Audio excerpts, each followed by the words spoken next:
Welcome back to the channel. నేను మీ Durga Prasad. Mad for each other episode 64 day 63 లో భాగంగా రివ్యూ మాట్లాడేసుకుందామా. మాట్లాడుకునే ముందు నా సైడ్ నుంచి ఒక్క రిక్వెస్ట్ మామ, వీడియోని అందరూ చూస్తున్నారు మన వాళ్ళు, కానీ లైక్ చేయడం ప్లీజ్ లైక్ చేసి వీడియోని చూడండి మామ. అలాగే ఇప్పటి వరకు మన ఛానల్ ఎవరైనా సబ్స్క్రైబ్ చేసుకోకపోతే ప్లీజ్ మామ సబ్స్క్రైబ్ చేసుకోండి. కింద సబ్స్క్రైబ్ బటన్ ఉంటుంది, పక్కనే బెల్ ఐకాన్ ఉంటుంది, రెండు నొక్కి పెట్టేసుకోండి మామ, ఓకేనా. సో ఇక డీటెయిల్లోకి వెళ్ళిపోతే, ఈ రోజు ఎపిసోడ్ చూసిన తర్వాత నేను నిన్న అన్న మాట మీద నిలబడి ఉంటాం. నిన్న ఎపిసోడ్ లో అభిమానిక ఆమిర్కి అన్ఫేర్ ఎలిమినేషన్ జరిగింది. అది మీలో ఎంత మంది భావిస్తున్నారు? అది నిజమా కాదా? నాకైతే 100% నిజం. నేను చెప్తాను. నిన్న ఎపిసోడ్ అని చెప్పి వాళ్ళ ముగ్గురికి గేమ్స్ పెట్టి అందరూ ఇద్దరిని తీసుంటే బాగుండు. ఇవాళ అదే గేమ్ పెట్టారు కదా ఓటింగ్స్ కి వెళ్లకుండా, అందుకే వీళ్ళకి అన్ఫేర్ జరిగింది అభిమానిక ఆమిర్కి. మీరు కూడా ఫీల్ అవుతున్నారు అభిమానిక ఆమిర్కి అన్యాయం జరిగింది అనేది కింద కామెంట్ బాక్స్ లో మెన్షన్ చేయండి మామ. ఇంకా దాంతో పాటు మనం ఈరోజు టాప్ 5 లో ఉన్నారు. ఆ టాప్ 5 లో ఎవరు గెలవబోతున్నారు mad for each other season అనేది ప్రెడిక్ట్ చేద్దాం. మీలో మీరు ఎవరు అనుకుంటున్నారు mad for each other season గెలవబోయేది, టైటిల్ గెలవబోయేదని కింద కామెంట్ బాక్స్ లో మెన్షన్ చేయండి. ఇవాళ ఇక ఎపిసోడ్ ఓపెన్ చేస్తే జడ్జిలు అంతా ఇంకా చాలా కూల్గా వెళ్ళిపోతుంది కాబట్టి నిన్నటి నుంచి కొన్ని టాస్కులు పెట్టి సారీ మామ, అయితే టాస్కులు అయితే పెట్టారు. ఆ టాస్క్లు ఏమీ లేవు. ర్యాంప్ వాక్, ఇంకోటి సెకండ్ రౌండ్ లో వాళ్ళకి వచ్చింది వాళ్ళు చేసేసి, మూడో రౌండ్ లో జడ్జెస్ ఏదో క్వశ్చన్ అడిగేస్తారు, దానికి వీళ్ళు చెప్పే ఆన్సర్ బట్టి జడ్జెస్ స్కోర్ ఇచ్చేస్తారు. దాన్ని బట్టి mister and missus mad for each other అన్నట్టు ఒక టాస్క్ అయితే పెట్టారు. ఆ టాస్క్ లో అఫ్ కోర్స్ అందరికన్నా బాగా జెన్యున్ గా రీక్రియేట్ చేయకుండా ఆ బుర్రకథ చెప్పి, మొన్న అయితే ఎపిసోడ్ లో ఎంత మిస్ప్రైజ్ చేశాడో ఇప్పుడు కూడా నూకరాజ్ అని ఆసియా బుర్రకథ చెప్పి జడ్జులను అయితే ఆకట్టుకున్నారు. అలాగే గేమ్ కూడా ఇచ్చి పడేసి గెలిచి పడేశారు. ర్యాంప్ వాక్ కూడా చాలా ఫన్నీగా చేశారు. కాబట్టి అఫ్ కోర్స్ నూకరాజ్ ఆసియాకి ఇస్తారని మనం ప్రెడిక్ట్ చేసాం. నూకరాజ్ ఆసియాకి మెస్సెస్ అండ్ మ్యాడ్ ఫర్ ఇచ్చేసారు, అది ఓకే.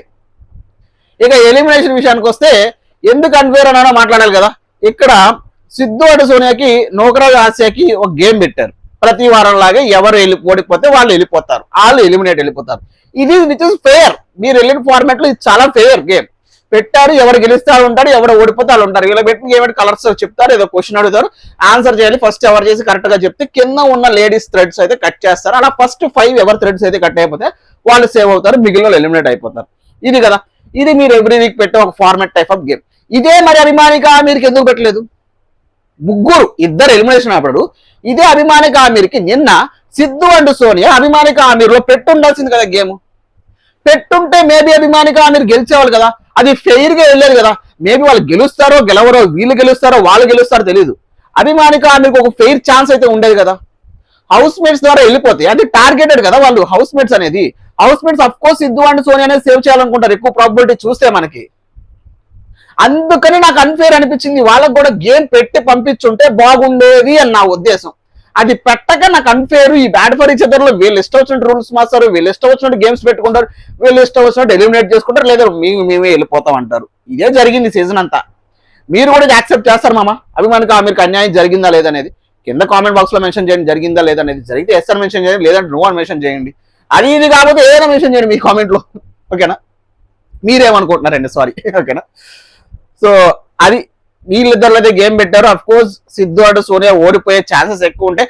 అందులో ఇలాంటి మైండ్ గేమ్స్ ఇది స్ట్రెస్ తో పాటు మైండ్ అబ్జర్వేషన్స్ అంతా ఉండవు. సిద్ధు అండ్ సోనియా కపుల్ కి క్యూట్ గా ఉంటారు, మంచిగా ఉంటారు, కానీ వీళ్ళు ఏం అబ్జర్వ్ చేయలేరు. ఇటు వచ్చేసి నూకరాజు ఈ కపుల్ బాగా అబ్జర్వ్ చేస్తాడు నూకరాజు. సో అందులో అఫ్ కోర్స్ నూకరాజే గెలుస్తాడు అనుకున్నా. అఫ్ కోర్స్ నూకరాజు గెలిచి సేవ్ అయ్యాడు. సిద్ధు అండ్ సోనియా వెళ్ళిపోతారు. నిన్న మనం ప్రెడిక్ట్ చేసినట్టుగానే మనం ఎపిసోడ్స్ లో ప్రెడిక్ట్ చేస్తున్నాం ఈ వారం సిద్ధు అండ్ సోనియా వెళ్ళిపోయే ఛాన్సెస్ ఎక్కువ ఉన్నాయి అనుకున్నాం, వాళ్ళే వెళ్ళిపోయారు. దాంతోపాటు అభిమానిక ఆమిర్ అనుకున్నా వెళ్ళిపోయారు. అభిమాన ఆమిర్ గేమ్ పెట్టి వెళ్ళిపోయి ఉంటే అది ఫెయిర్ అని నేను భావించేవాడిని. గేమ్ పెట్టలేదు కాబట్టి అది అన్ఫెయిర్ అని నేను అంటున్నా, అంతే.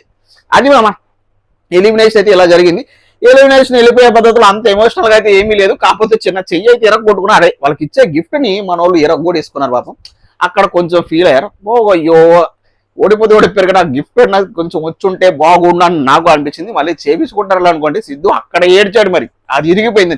బయటికి అయితే మళ్ళీ 2 చేతులు పెడితే వచ్చేస్తుంది కదా అది అని నా భావన, అంతే. సో మరి ఎపిసోడ్ అయితే ఇలా జరిగింది. రేపటి నుంచి టాప్ 5 కప్పులు ఉండమంటున్నారమ్మా. మరి ఈ టాప్ 5 లో ఎవరు mad for each other title గెలవబోతున్నారు అనేది కూడా మనం ఎనాలిసిస్ ఈ వీడియోలో చేసేసుకుందాం అని చెప్పేశాను. చేద్దాం. మరి మీరెవరు అనుకుంటున్నారు? మీ మ్యాడ్ కపుల్ ఎవరు గెలవబోతున్నారు mad for each other season 1 అనేది కింద కామెంట్ బాక్స్ లో మెన్షన్ చేయండి. ఇక లీస్ట్ నుంచి వచ్చేసి ఉన్నది పవన్ కళ్యాణ్ వాసంతి, నటరాజన్ నీతు, భాను జాను, మహేష్ శాంద్ర అండ్ నోకరాజన్ హాస్య. ఈ 5 కపుల్లో లీస్ట్ 5th పొజిషన్ లోకి వచ్చేది Mahesh and Sandra. Because Mahesh and శాంద్రకి ప్రీవియస్ వీక్ లో ఓటింగ్ బాగానే పడుండే ఛాన్స్ ఉంటుంది. బికాస్ అక్కడ టార్గెట్ చేశారు, అక్కడ ఇది అదే ఉంది కాబట్టి టార్గెట్ చేయటం, ఆ టార్గెట్ లో వాళ్ళు గెలవటం, అక్కడ చాలా సింపతి వర్కౌట్ అవ్వడం, అక్కడ గెయిన్ అవ్వడం జరిగింది.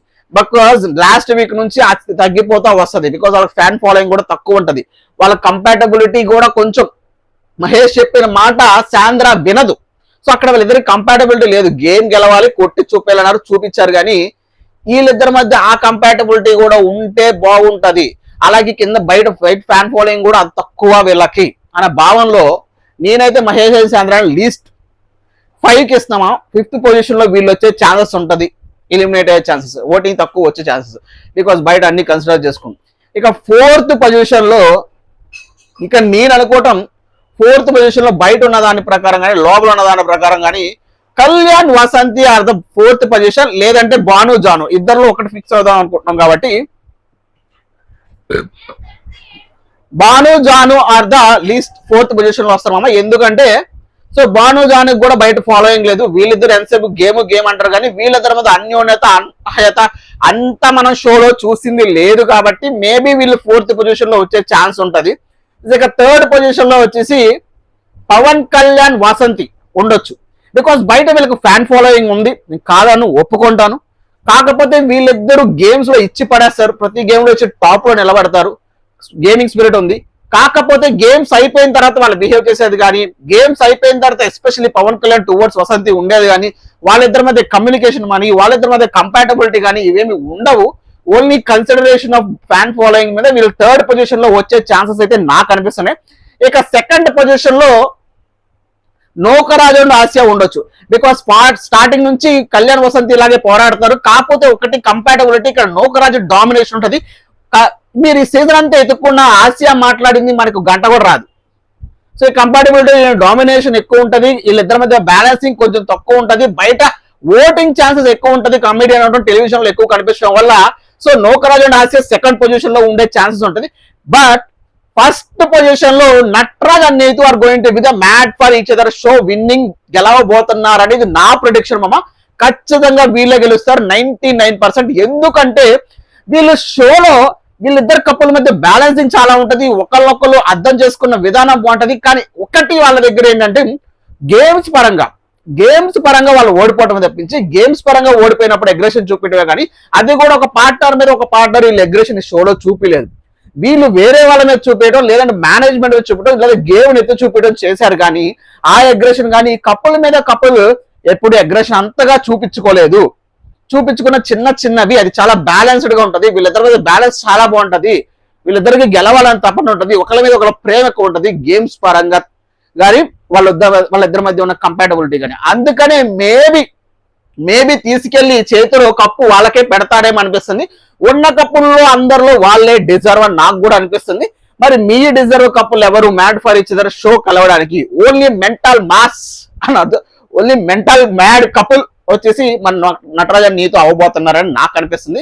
మరి మీరు ఎవరనుకున్నది కింద కామెంట్ బాక్స్ లో మెన్షన్ చేయడం. ఇది ఈ రోజు ఎపిసోడ్ ఇలా జరిగింది. మరి ఈ రోజు ఎపిసోడ్ కి మన మ్యాడ్ కపుల్ కూడా మాట్లాడుకోవాలి కాబట్టి ఎపిసోడ్ బట్టి చెప్పేసుకునే ముందు ఇప్పటికీ ఇంకా లైక్ చేయదు ప్లీజ్ లైక్ చేసేసి కింద సబ్స్క్రైబ్ బటన్ ఉంది, సబ్స్క్రైబ్ నొక్కేసుకోండి, ఓకేనా.